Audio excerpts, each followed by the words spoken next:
Hello, hello, hello.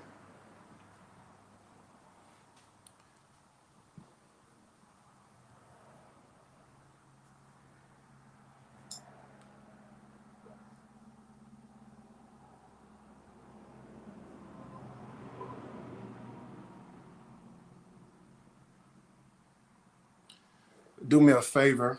Uh, Good morning, good morning, good morning. Do me a favor as you come in because this is um, not something that I normally do. But I'm going to talk for just a few minutes. I know that it's lunchtime, so I want to kind of catch people while they're going to lunch. I want you to do me a favor real quick, like, share, invite, get your people to come in. Again, once it's not often that I come in during lunchtime or during the day. So go ahead and invite, like, and share. I'll give just a few minutes for people to come in, and then I'll go ahead and start talking. And if they don't catch the live, maybe they can catch um, the replay. Good afternoon. Good afternoon, Michelle. Hello, Shalisa. Hello, KB Burks. God bless you. Like, share, invite for me, please, if you will.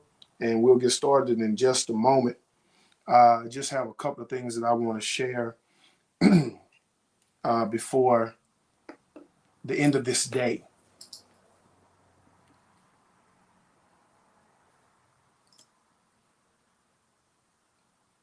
Hello, Pamela. Good to see you. Thank you for tuning in this afternoon. Once again, like, share, invite, get your people in here. We are, um, or should be at lunch. We're coming back from lunch, on your way back from lunch. I'm not going to take up too much of your time. I just want to share something really, really quickly with you. And I'll get out of your way. So we'll wait about 2 more minutes. Again, if they don't catch the live broadcast, tag them anyway. That way they can catch the replay and they won't miss this word.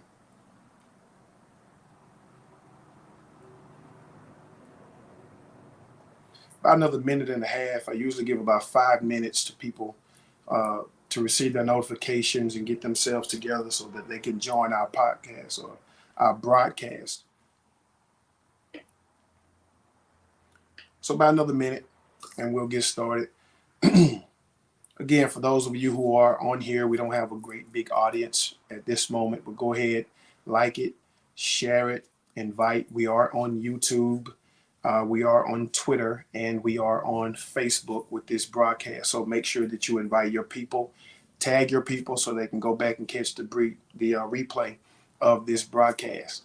All right, so I'm going to jump in. We're at about 4 minutes and 15 seconds. We're just going to go ahead and jump in. First of all, I think that anyone who follows me knows that we are preparing for the conference, the In Defense of Bathsheba conference that is coming up next week. We are about 10 days away from the conference, and we are elated and excited about what the conference offers. We have partnered with so many agencies in the city and in the region to make sure that people have the resources, make sure that people are aware of the resources that are available for them in our community, the people who are here to help in our community, and it's going to be absolutely wonderful. Make sure if you have not gotten your tickets that you get your tickets. I do have tickets. We also have people who are on the BKB ministry team who have tickets. We will be selling tickets at church, um, either location, whether that's County Line in Ruston or Victory Temple, or if you know people who, if you see them tagging or if you see them with the profile picture with the tag In Defense of Bathsheba, you can contact them for tickets. So what we're getting, what we're offering in this conference is absolutely unheard of, particularly for our region. But there's a part of this because the conference is going to be so packed with other people talking, and we have Dr. Sizer, who is the executive director of Northeast Delta, Bishop Blakes, Nathan Harmon, and others who are going to be speaking to you. So I don't I won't get to give everything that God has given me concerning this story of Bathsheba, but I do want to take opportunity from today up until the conference to kind of just pick out little parts um, of this story to kind of to share with you as to why this story is so important and why it has to be told.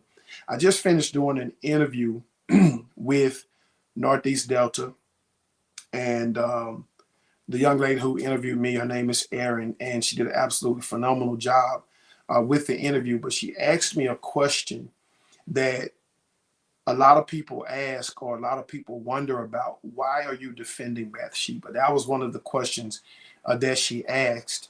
And I have been intending to go live all this week, but just with meetings and different things that I have going on, I just not have had the time in the evening to sit down at a good time and to come on and to talk. And so I had to take today because I had things to do this morning concerning the conference. And so I was sitting here, and it's after lunch, and I said, I just finished that interview. I said, let me talk to the people now. And those who don't get on, maybe they can catch the replay. But what I want to talk about is just a little bit of this story from 2 Samuel chapter 11. And we're going to look at verses 2, 3, and 4. And what I found is that people aren't real familiar with this story. And even though we're using a biblical story, this is still a story. This is still a conference that doubles actually as a faith-based conference as well as a mental health conference. This is not just a biblical faith-based conference. It is that, but it is also a mental health conference where we will have mental health personnel there. We'll have counselors. We will have therapists.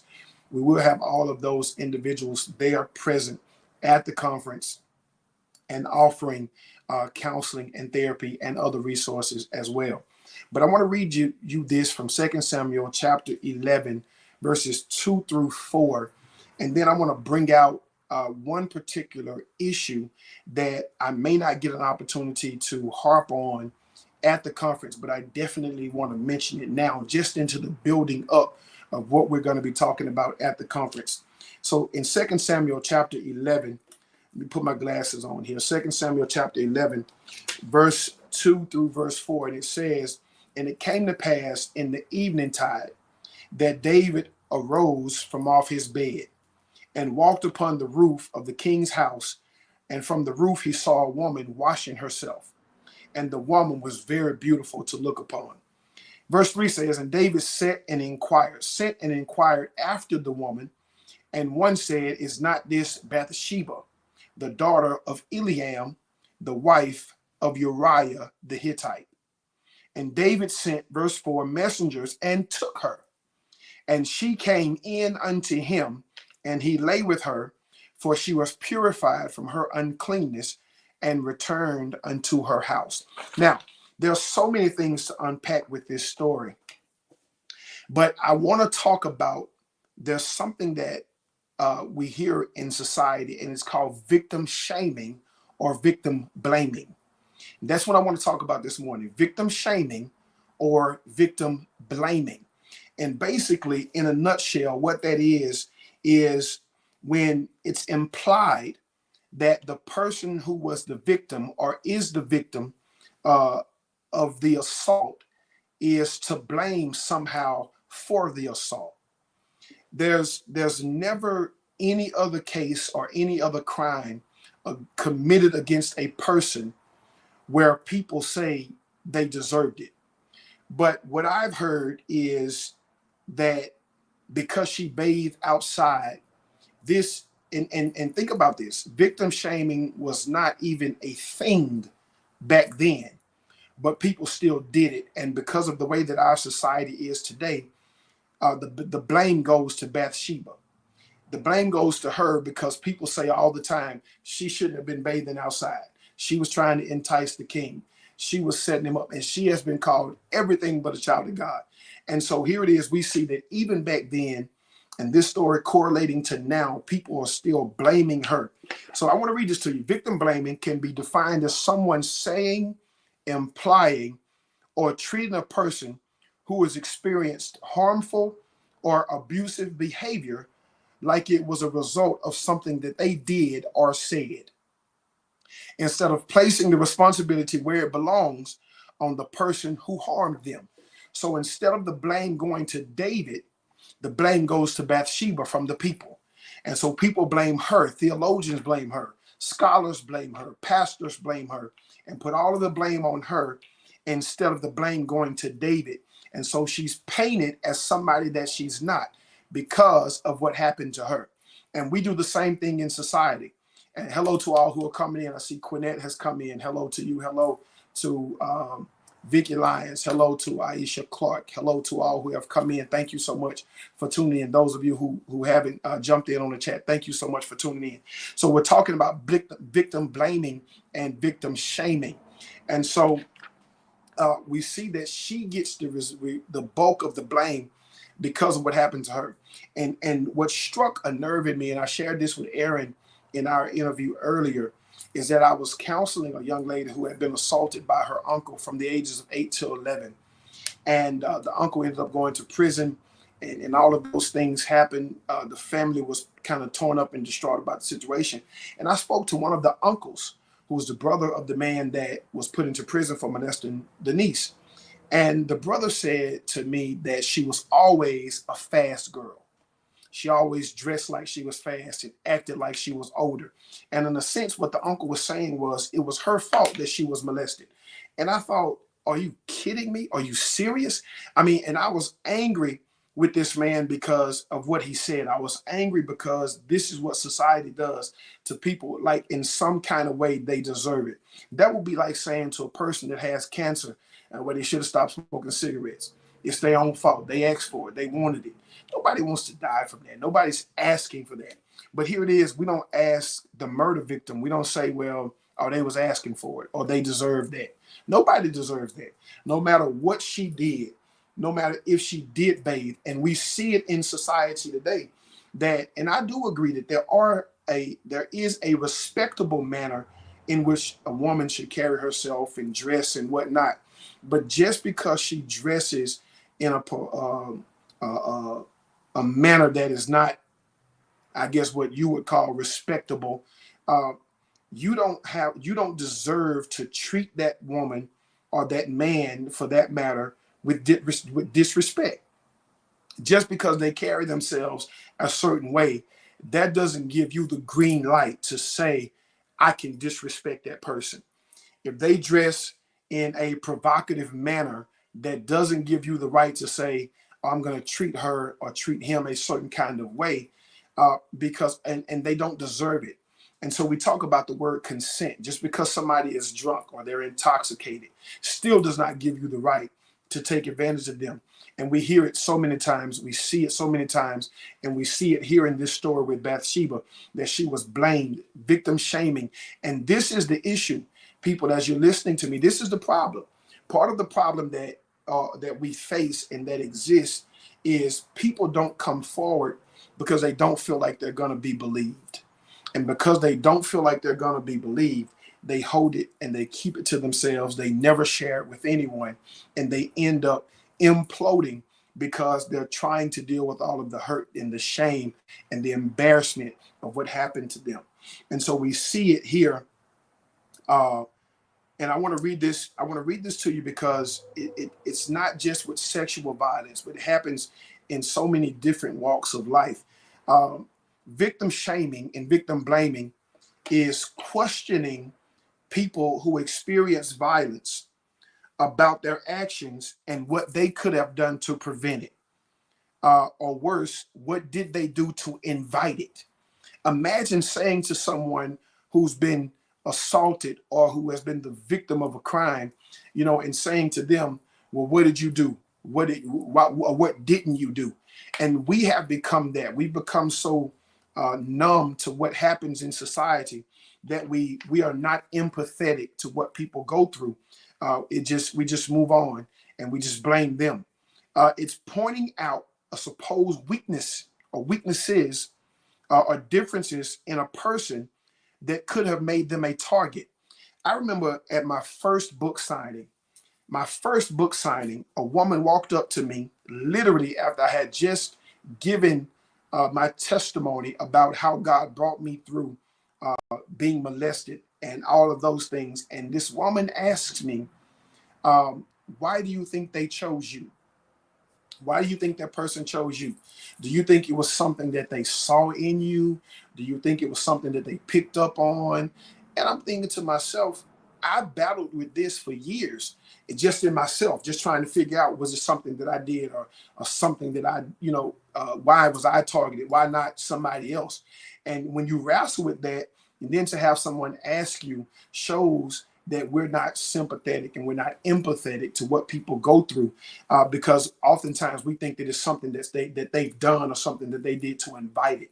But I want this message to be heard very loud and clear, that it doesn't matter necessarily what you wear, that still doesn't give somebody the right to violate you or to take advantage of you just because you wear a certain type of clothes or whatever the case may be.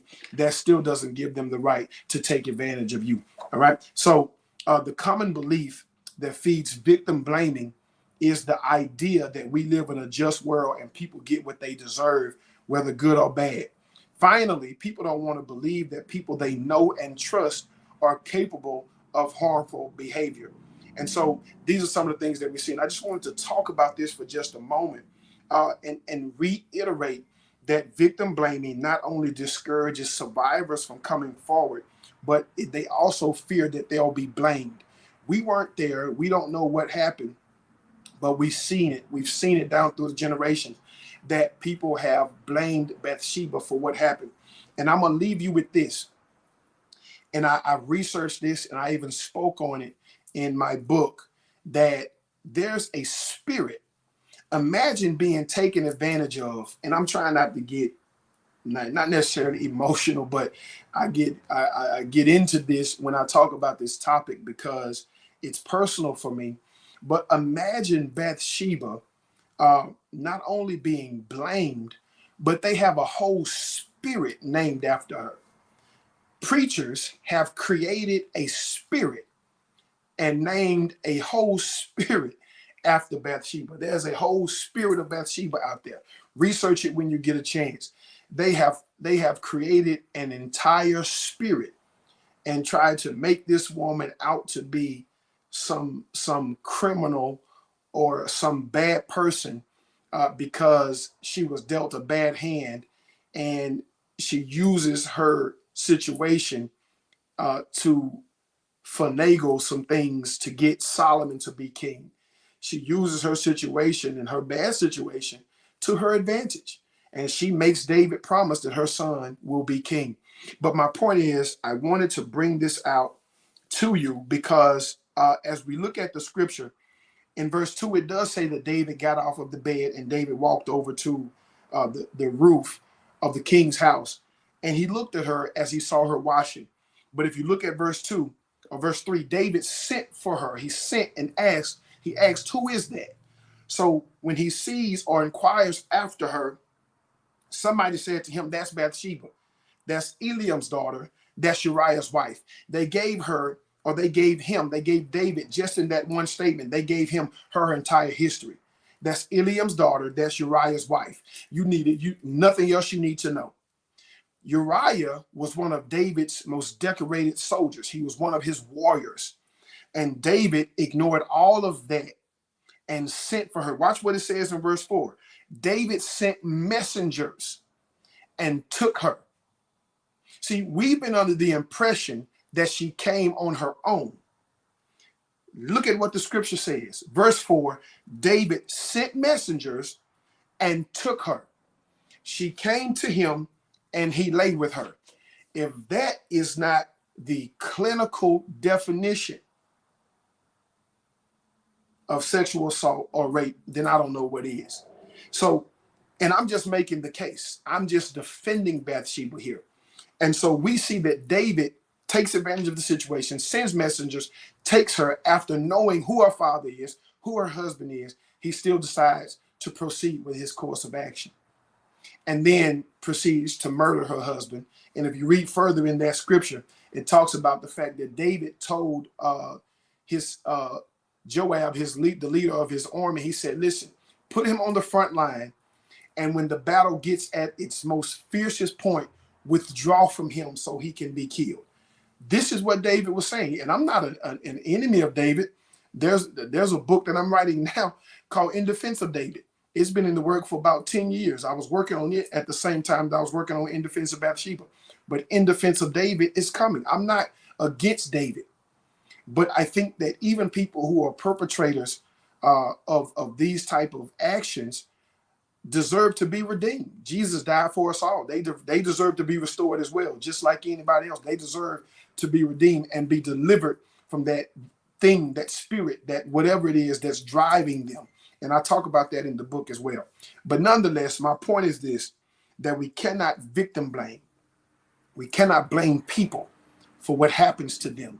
Now, sometimes we do make bad decisions. We are responsible for our own course of action in certain situations. But let us be mindful not to victim blame and victim shame people because we don't understand. And a lot of times we do that and we judge people because we're not fully aware of their situation. You cannot look at people and see where they are now and then not know their story and make a judgment about where they are. Normally, people become a sum of their experiences. They are what has happened to them. They are what they've experienced. They are the way that they are because of what they experienced. And because of their experience, they may be a certain way. They may not be as open or as loving or as kind or as inviting. But take time to get to know their story before you judge them or before you make a decision about them. Right? So that was it. I wanted to talk, and it's been 22 minutes. I just wanted to talk to you very briefly about some things that we may not get to cover in the conference because there's going to be so much going on. Again, April 28th and 29th at the Monroe Civic Center, the In Defense of Bathsheba conference, the inaugural conference. It's going to be a great time. You don't want to miss it. You don't want your people to miss it. Bring the whole family. Bring the children. Bring the wife, bring the husband, grandparents, grandchildren, bring the whole family. It's going to be a family affair. It's an event. It's a 2-day conference filled with things, filled with events, singing, dancing, praise and worship, laughter.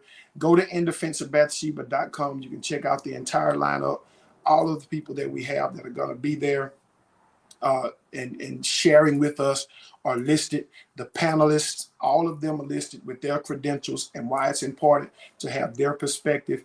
I'm excited, and I hope that you are too. I hope to see you there. The cost of the conference is $53 if you pre-register, $63 if you register on the day of. Go to indefenseofbathsheba.com or Ticketmaster to get your ticket. You don't want to miss this event. I promise you. You're going to hear people talking about it. You're going to hear about the testimonies coming from this conference, and you don't want to say that I wasn't there. Make sure you're there. Make sure all your people are there. And I will see you next Friday, April 28th, and Saturday, April 29th, and April 30th at Victory Temple Church of Greater Winsboro. Thank you so much for joining me. Look, tag your people, share with your people. This was just a small snippet about some things that we see in this story with Bathsheba. Victim shaming and victim blaming. Thank you. See you soon.